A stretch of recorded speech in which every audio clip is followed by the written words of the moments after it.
मैं Sunita Sharma. I am a social worker.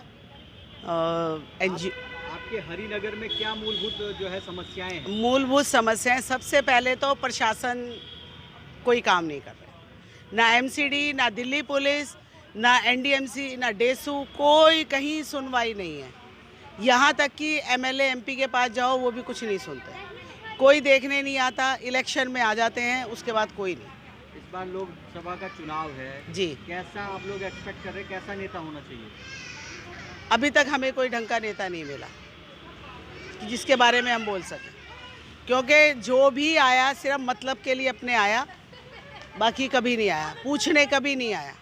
किसी को दुख है सुख है, प्रशासन ने कभी नहीं पूछा। हम गुहार लगाते हैं, हम जाते हैं, मतलब ही नहीं कि वो आ जाएं, कभी नहीं। इलेक्शन के टाइम पे आएंगे वोट के लिए बस, उसके बाद फिर इलेक्शन के बाद छुट्टी है। रचना। रचना जी, आप हरिनगर की रहने वाली हाँ हैं। जी, हाँ जी। यहाँ अगर बात की जाए सबसे जटिल समस्या क्या है यहाँ की? भैया समस्याएं तो बहुत ज़्यादा हैं, लेकिन अब क्या क्या बताएं।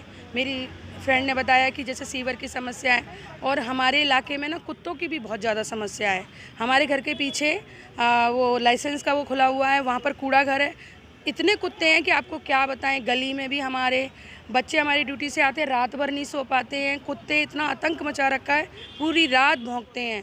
प्रशासन कोई ध्यान नहीं देता। कुत्तों पर इतना ज़्यादा आतंक है कि बच्चों का निकलना मुश्किल हो गया है। तो इसमें कोई एमसीडी की गाड़ी वाड़ी नहीं आती इनको पकड़ने के लिए कि लेके जाए? भैया कभी कभी आती है, बट इतने टाइम से तो हमने कोई गाड़ी नहीं देखी है। पहले तो फिर भी आती थी, पर इन दिनों कोई गाड़ी नहीं आई है, और कुत्तों ने बहुत ज़्यादा आतंक मचा रखा है। तो बच्चे जैसे छोटे छोटे बच्चे वो कैसे गलियों में खेलते हैं आपके यहाँ पे? खेलते क्या हैं भैया, हमारे इलाके में आप ज़रा सर्वे करेंगे तो पता करेंगे कि रोज़ाना का ही खेल है कि कुत्ते काटते हैं, और इतना ज़बरदस्त काटते हैं कि मैं क्या ही बताऊं। हम बड़ों का ही निकलना मुश्किल है, तो बच्चे तो बहुत ही डरते हैं। मेरा नाम शशि है। शशि जी, आप हरिनगर में रहती हैं। हाँ जी, हरिनगर में रहते बेसिक हैं। समस्या क्या है हरिनगर की? देखिए, यहाँ रोज़ तो गटर भरे रहते हैं, सीवर रोज़ भरे रहते हैं। हम इतने परेशान हो गए हैं, वो नालियाँ पूरी भरी हुई हैं। मतलब कोई साफ़ करने आते हैं, वो ज़रा सा पाइप मार देते हैं और वो छुट्टी करते हैं। उसके बाद वो 2 मिनट पानी जाता है, वो फिर पूरा गटर भर जाता है। मतलब सबसे ज़्यादा समस्या ये गटरों की हो रही है। यहाँ ये गटर इतने भरे हुए हैं ना, यहाँ पे कोई तरीके से गटर साफ़ करने आता है। मतलब हम बहुत परेशान हो गए गटरों से। अब लोकसभा चुनाव है, फिर से सांसद महोदय चुने जाएंगे, कैसा एक्सपेक्ट करते हैं, कैसा नेता आप लोगों को चाहिए? देखो, हमें तो ऐसा चाहिए, साफ़ सफाई भी चाहिए। जब हमारे रोज़ नालियाँ भरी रहेंगी तो हम किसको चुनेंगे? ऐसे तो हम किसी को भी नहीं चुनेंगे, लेकिन कम से कम कोई काम तो करे आके। और कोई समस्या इलाके की? और हमने कितनी बार बोला है कि भाई हमारे यहाँ पे आके एक बार देखो, गटर देखो, नालियाँ देखो, सब चीज़ देखो आके। कोई आता ही नहीं है। जब ज़्यादा इतने फ़ोन करते हैं, गाड़ी आती है, भेज देते हैं, उसमें पाइप चलाया, फिर वो भर गया दोबारा से। ये समस्या है। मेरा नाम सरताज है।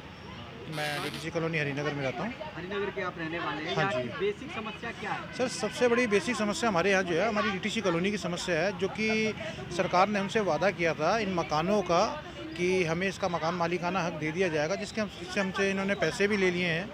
और पैसे लेने के बावजूद ये हमसे अपना नहीं दे पाए हैं ये मकान। हमसे इन्होंने धोखा करा।